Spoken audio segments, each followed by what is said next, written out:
welcome to the stage President and CEO of Qualcomm, Cristiano Amon.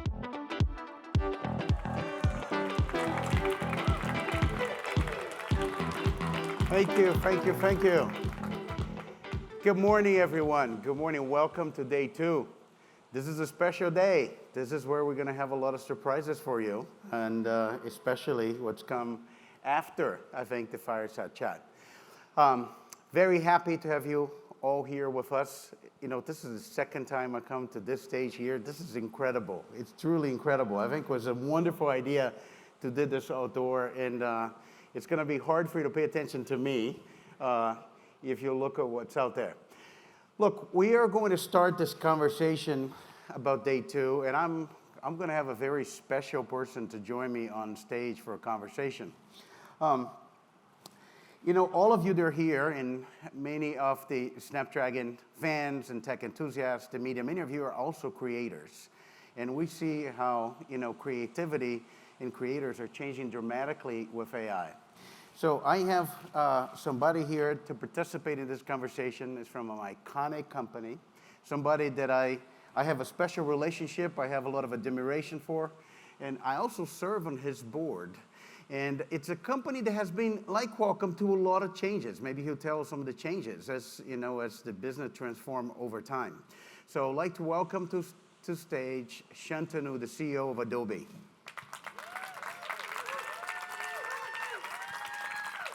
Thank you, Shantanu. So glad to have you here with us. Thank you. What an incredible, incredible location. I can truly say, I don't think I've ever been at such a nice location for a conference. Very good, very good.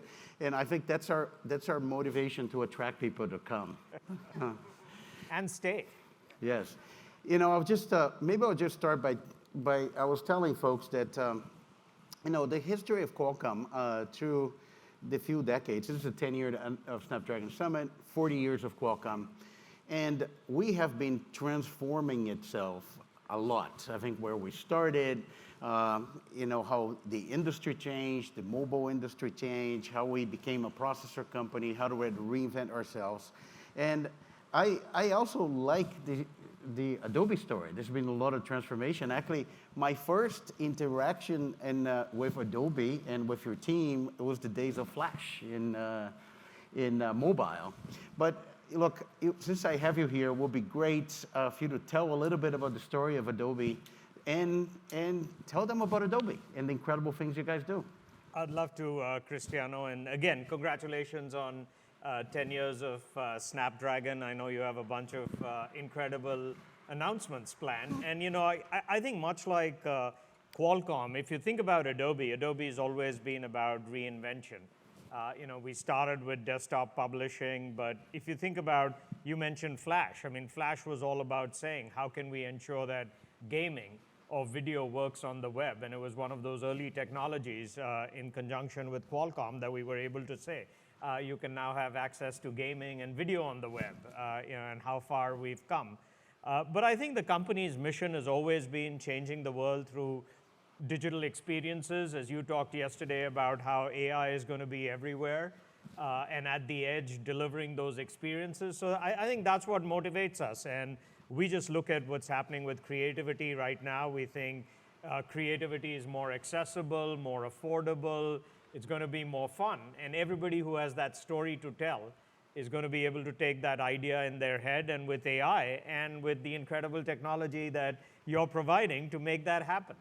Yes, and it's great. And look, I can't now think, but you know, Adobe really democratized creativity. It's really about creativity for everyone, and actually make use of a lot of the digital tools and experience.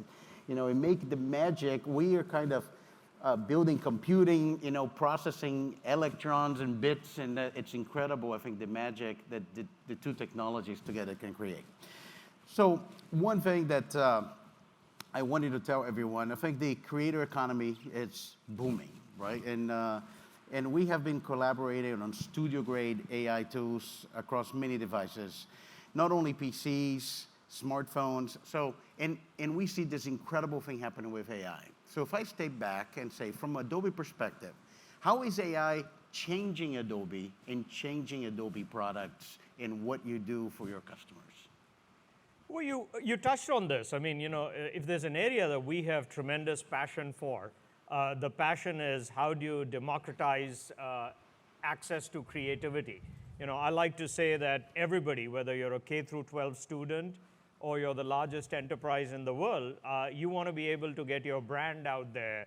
Don was showing yesterday, whether it was Manchester United, all the stuff that you've been doing, of how you're getting, billions of people out there. And so, we just look at AI and say, I haven't never met a creative person who says, I would like to take an hour to do something that I can do in a second. And so I think the more power we can provide, the more access to computing we can provide, wherever inspiration strikes, and inspiration strikes you in different places. So we're really looking at what we can do with AI in a couple of different layers. The first is we've invented our own models. I know you talked a lot about computing and the infrastructure yesterday as well. So the first thing we're doing is how do we create our own models? It's called the Firefly set of models, and I think what's different about Firefly is it's been designed to be commercially safe. And so every piece of data that we've used in Firefly, we know, the provenance of that. And so we, are able to tell our customers that you can use it while respecting intellectual property. But then the second thing that we're really trying to do is inference. And, how can I, continue to use AI with different modalities, whether it's voice, whether it's a different way of, dealing with images, being able to do it in real time. So across all our products, whether it's Adobe Express, which is meant for creativity for all of us, or at the high end, the stuff that we're doing together with Premiere Pro or with After Effects, where people want that inference and how we can use your NPUs to, make that accelerated. And so in real time, they can see, if they're rendering a video. And so, we have this broad set of customers, everybody from an individual to the largest creative production shop in the world. And we just want AI to make that become faster, more intuitive. And then last but not least, the distribution. As you talked about the creator economy, this is about how do we help them monetize their intellectual property, and creativity is their intellectual property. And so, every one of the folks who's working on streaming platforms, they use our technology to be able to distribute it and make a living. That's awesome. I wanted to react to a couple of things, but first I want to react to one thing that you said, that I can draw a parallel to how we work internal at Qualcomm. I think you said something that caught my attention, which is, I never met anybody that said, I would like, if there's something I can do in 1 second, why is it going to take an hour to do it? It's very interesting. We think about the same way, but for different angles. Sometimes when we're building chips and when we get, usually we have to design a chip several years before, exactly consumers can see it. And we have those discussions in the Qualcomm conference room when people say, well, I think this is, maybe if we do it this way, it's going to be too fast. And we always say, I never met a person that said, I don't want, a processor this fast. It's too fast for me. And I think that's the incredible thing about technology. I think how much technology is evolving, and at the end of the day, users are starting to actually feel the value. And I think that's true everywhere. It's true about the things that we do. It's true with creativity and produce. And then it leads me to the next conversation. You mentioned about Adobe Premiere Pro. I think at Computex, we're running Premiere Pro on a Snapdragon X Elite in the afternoon. No, actually, in the next hour, I think you're going to see what the next X Elite is. And it was averaging 2.5 to 3 times faster on the NPU. So what your perspective of when you think about the Adobe products and experience about on-device processing? Well, we're working on these set of new features, Cristiano, through all our products, and they're called generative something. So in Photoshop, if you have the ability to describe what you're doing and say generative fill, you may have a picture of somebody standing here and you say, fill up the entire picture with the background. In video, where that becomes incredibly hard is when you want to do it not just across one individual picture, but across all frames. And I think of a situation where somebody filmed a movie and in that movie, everything is perfect, but in the background, maybe there was an unwanted object. And so, you want the ability with generative extend or expand in that to really take a piece of video and completely change it based on a new description. That kind of capability, if you don't have that when you're imagining what you're trying to do on the device and on the edge, because all of that data also, to your point yesterday, is on the edge, you're not going to be able to create the kinds of experiences that people want.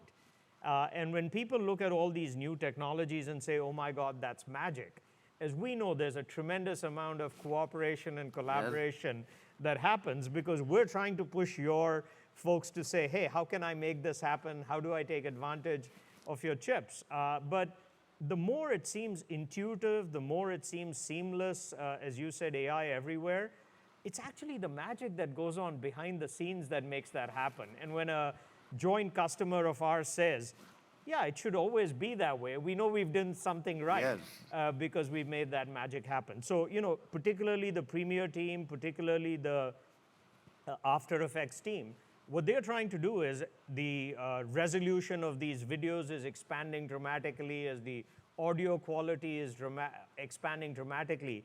Being able to synchronize it in real time on the device, that's where really magic happens. That's incredible.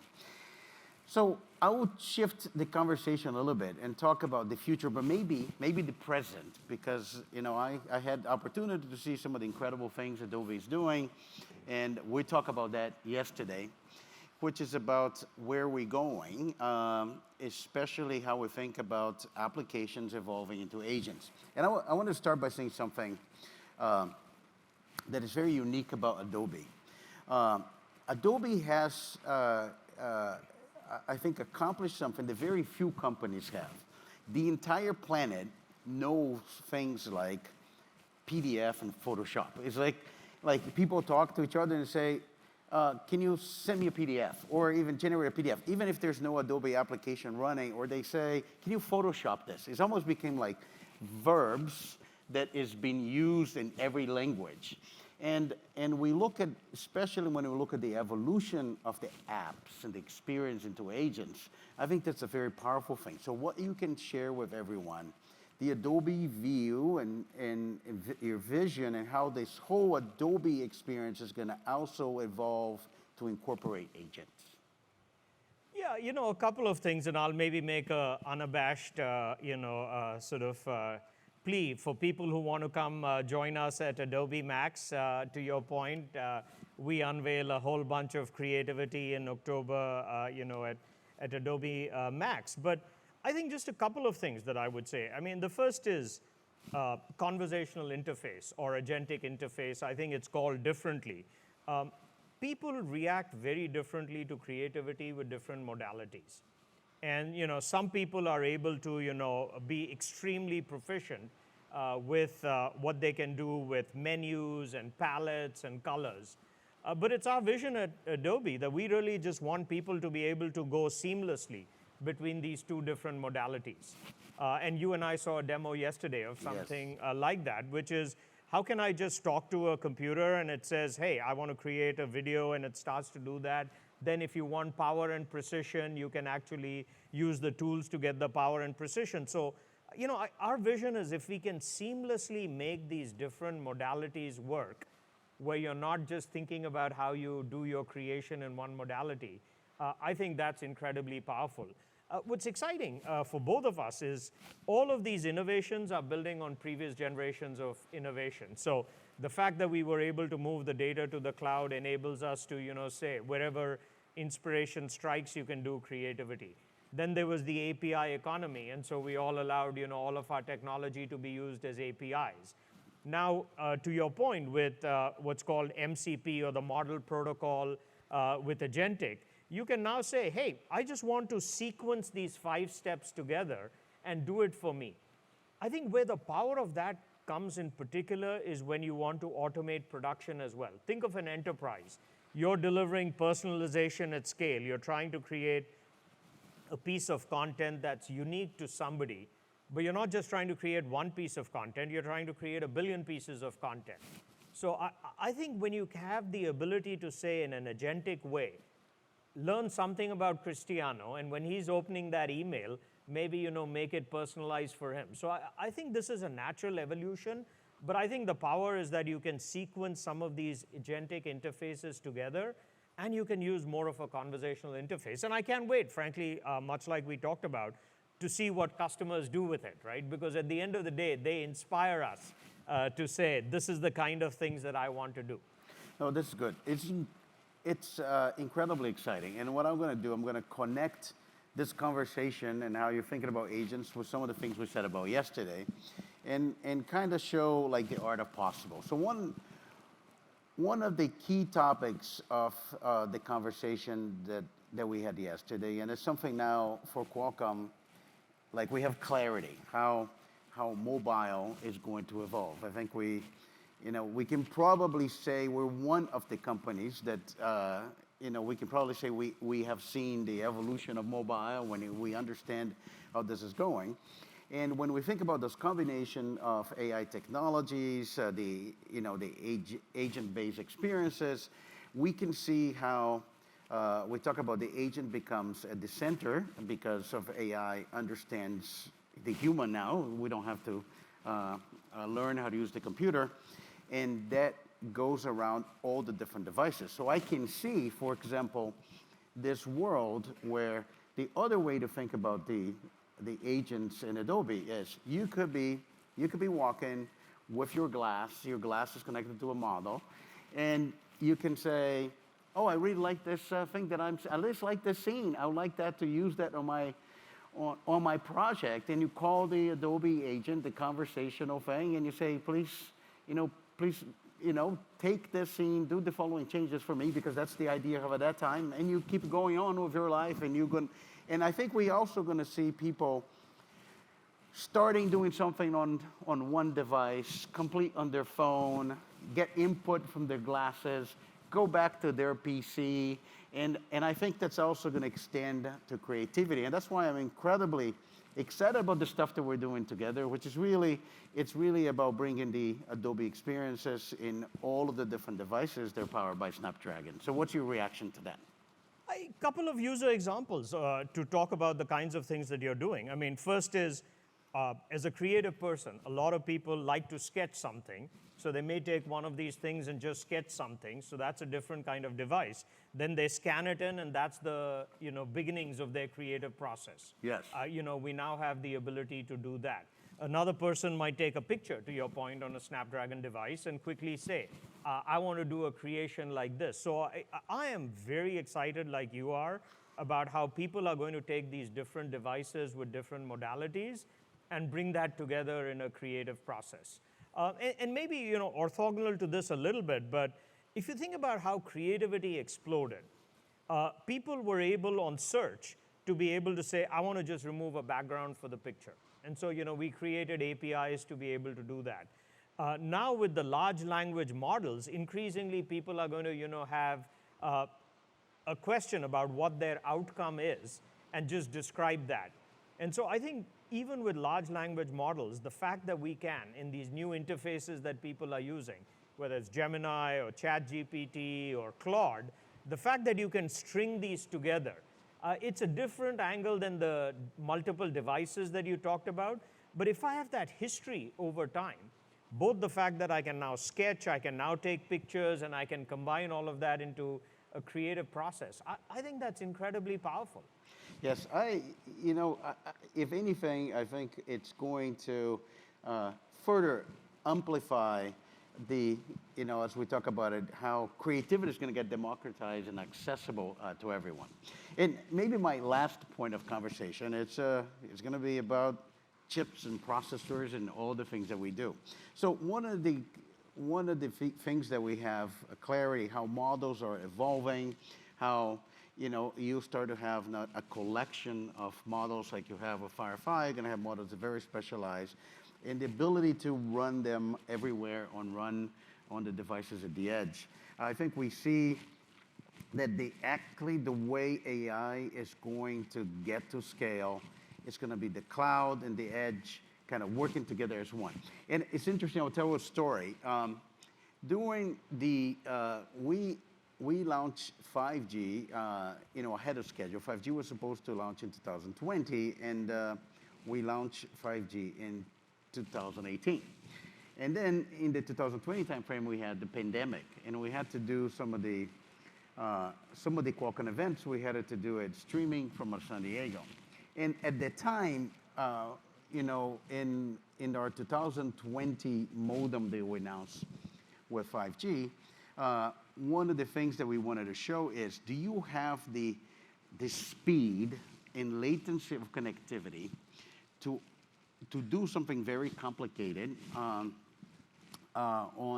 your laptop, on the cloud, and be able to have the response time. So we actually got some of the professional Adobe tools, and we demonstrated in our show, look, I can do this, and using 5G, and we talk about it as on-demand computing. You have access, you can leverage the connectivity to have access to the unlimited computing on the cloud.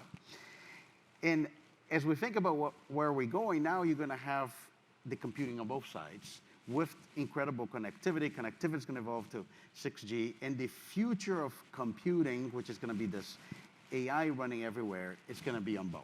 So what can you tell us about the view of the Adobe models and how did they evolve, and how you think about things that goes to the cloud and things that goes to the edge? Well, two examples, maybe, Cristiano, to amplify or punctuate what you said. I mean, the first is, all of us have so many documents on our computer. You talked about PDF. Why can't I create a model on the computer that has all my PDFs so that I can query with it, but I'm assured of the fact that it's private to my device and that I can use it, right, without fear of sending that anywhere. So that's a small language model, or that's a personalized model for me. In creativity, we see that even more. Most people have a creative style associated with it. And so I know what we're working on together is the ability to say, why can't I create a Firefly model that's personalized based on my entire portfolio of work? So if I can say, here's all of my data, here, create for me on the device a small model that has all of my portfolio of work with my style. And so when I start a next creation, I can say, show me what that might look like with my model. That kind of power was just not available before. And so if I can not only create that model for all of my work, whether it's my document work or my creativity or my video, that's the kind of magic that you're going to allow us to do by empowering people to do that on the device. And then to your point, the fact that it can then, if there's a corpus of information in the entire enterprise, and you want to say, hey, does this serve the brand guidelines of what the enterprise wants?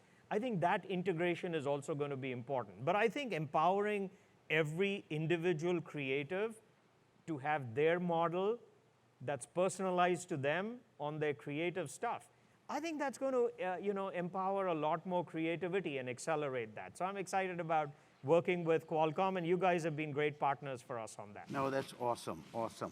And maybe I'll finish this, not only talking about the great partnership between having Adobe technology running on Snapdragon, having a lot of the Adobe applications running natively on Snapdragon, and the things we're doing with models. Also to talk about the other type of the partnership.